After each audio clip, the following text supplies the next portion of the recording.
Hello YouTubers and toy collectors, this is FilmSkull93 with another authentic Legends and Collectibles toy review. And I'm your host, Orson Welles. No, I'm not. And I'm your host, Joel Trujillo, and I do apologize for the hoarseness in my voice. I have had the flu.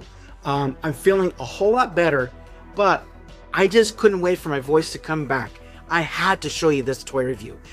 But before we get started on the toy review, make sure to give this video a thumbs up, subscribe, and ring that bell for notifications for future toy reviews.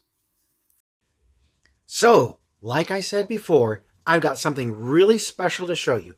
But I do want to apologize again for my voice being a little bit raspy. I may grab a water every now and then and take a drink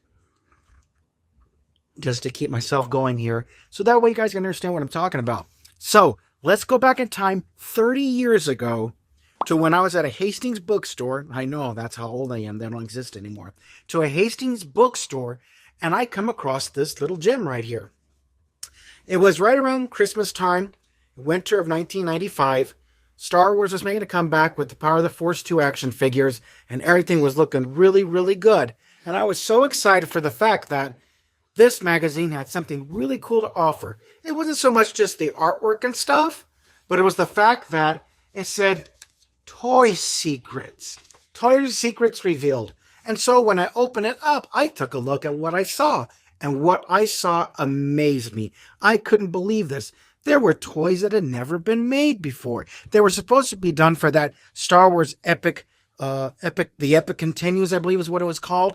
And Mark Boudreau and the people at Kenner were trying to show George Lucas, or to pitch to George Lucas, these new toys. So what we were looking at here was this article called Tales of Phantom Toys. And it said in 1986, Kenner was all set to release a new line of Star Wars action figures and vehicles, but its plans were 86'd. Here are the toys you never saw. And the cool thing about this article is, that's right, it was written by Steve Sansweet, who at that time would have been head of Lucas Relations. Now, of course, we all know Steve Sansweet from this little place. But going back to the article, as I turned the page and started seeing more and more other things, I saw some little creature called a squid head, beef head, or something like that. But the thing that really got my attention was this little mini rig. And of course, you guys remember the mini rigs and all the other Star Wars toys, the mini rigs. And here would be a new mini rig called the Millennium Falcon Cargo Handler. Now, this handler was really, really cool because it connected to the Millennium Falcon. And I just thought the design was really cool.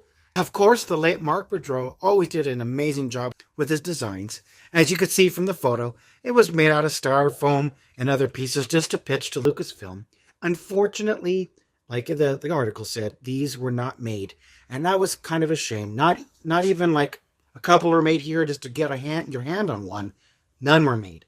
Until 30 years later, when my good friends at Immersive 3D knocked it out the ballpark. No, wait a minute. They knocked it completely out of the city to another city with their own version of the Millennium Falcon Cargo Handler. And here it is, right here. Now, this one is version 1. So the toy review that I'm getting ready to do right now is going to be on version 2. But if you want version 1, it is on their Etsy store right now as of the day this was posted, this video. So hurry up and go get this version 1, because it is only one left, and it has your name on it. Now, let's get to the toy review on version 2. And here we are, as we put it into the vintage Millennium Falcon. And it is in there snug as a bug. Nothing's going to come off this thing. This thing looks absolutely beautiful. Fits in there. Immersive 3D. Oh my goodness. It's like it brought it all back. My childhood, everything right here. And seeing that magazine come to life, that piece that the late Mark Boudreau had designed over at Kenner back in the mid-1980s. And here it is, a thing of beauty. Let's go ahead and take this back out, and I'll set it down and show you some of the features here. So I'm just going to go ahead and take this out of the vintage Millennium Falcon. Like I said, it's a tight fit. It'll fit there. I'll set it down right over here. Perfect. And now I'll go ahead and open this up.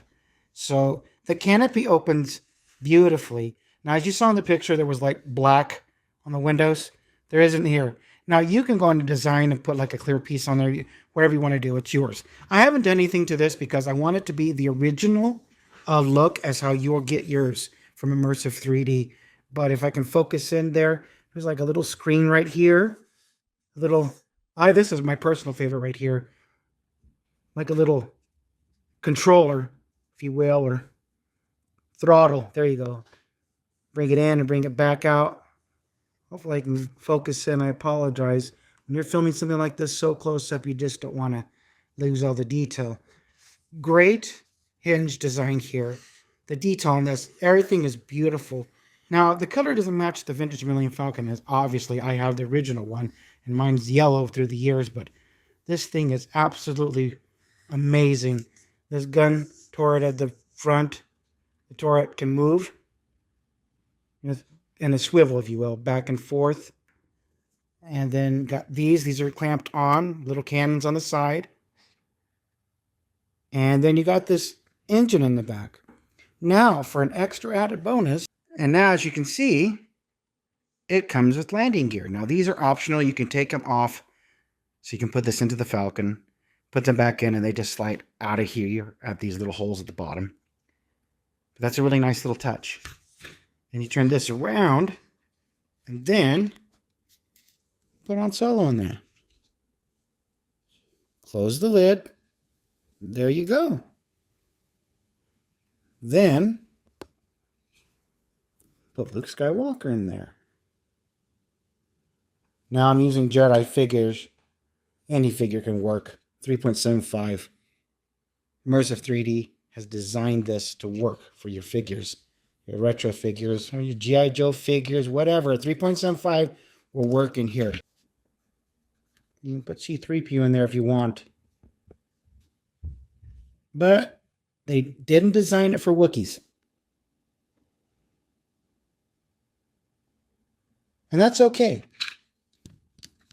Chewbacca will be, staying back in the Millennium Falcon.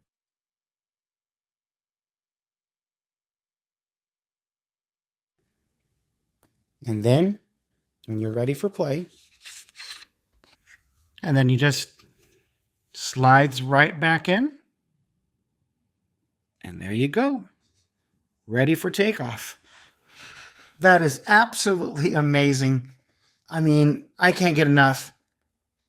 My friends at Immersive 3D really have come through on this one.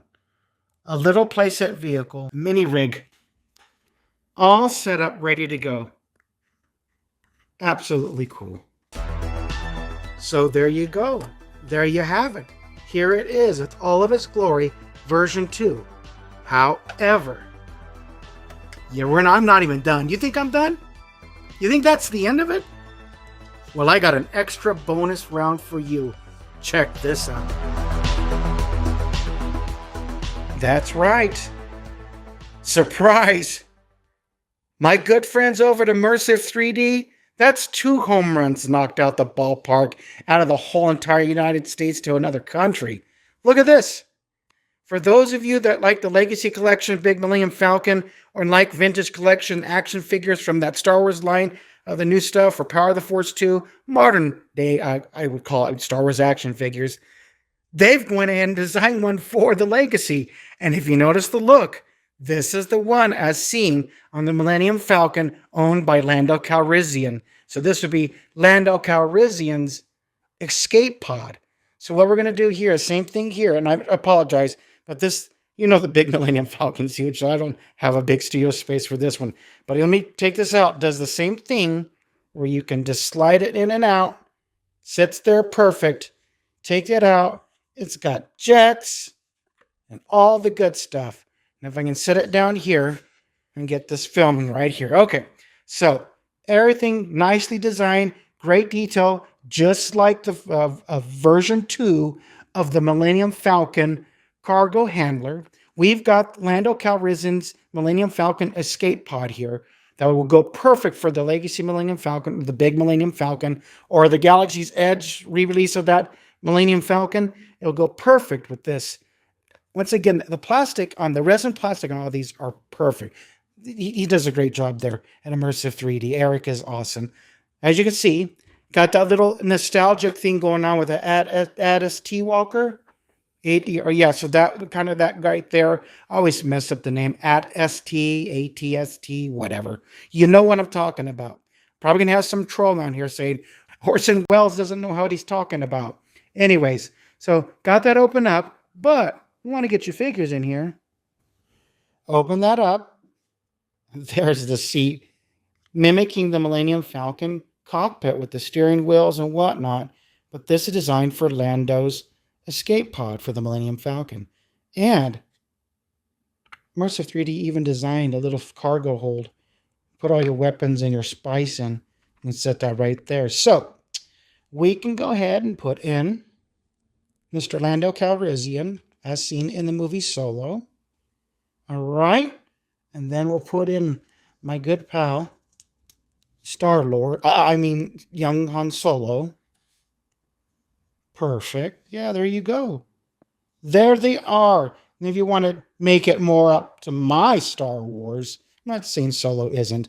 I'm just old school. You can go here. Bring in my go-to vintage collection Han Solo or modern day Han Solo right here. And Lando Calrissian. This is a design just like the Millennium Falcon Cargo Handler. This is not designed for Wookiees. No, Lando Calrissian didn't design this for the Wookiee to sit into. That's not a big deal, because you know who can't fit in this one that couldn't fit in the other one? This Chewbacca. There we go. Set this in there and got that in there. And perfect right there like that. There we go. Open the steering wheel right here. These can come off. I'm going to glue mine, but I wanted to show you what this thing looks like before I go painting and adding all kinds of stuff to it. I may just leave it alone. You can do whatever you want with it. Then you can close the lid on these guys, and it should work like pretty good. I don't know. Chewie's still giving me a hard time here. Should be able to close it. Let me set it right here. Okay, there we go. And then close. There we go. Got it closed. Got it closed. Set this right up here. Up and down. There we go. Looking pretty snazzy.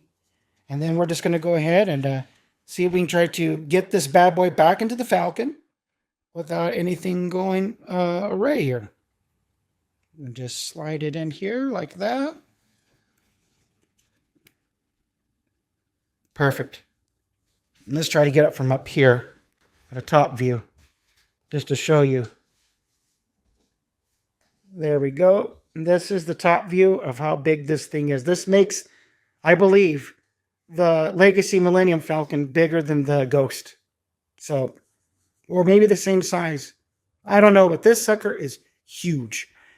And I like the way this has been designed. Immersive 3D. This is absolutely awesome. So, there you go. If you are a vintage collector, retro style, 1978 to 1985 Star Wars by Kenner, or if you're into that legacy or vintage collection action figure for the big Millennium Falcon, you have that as well.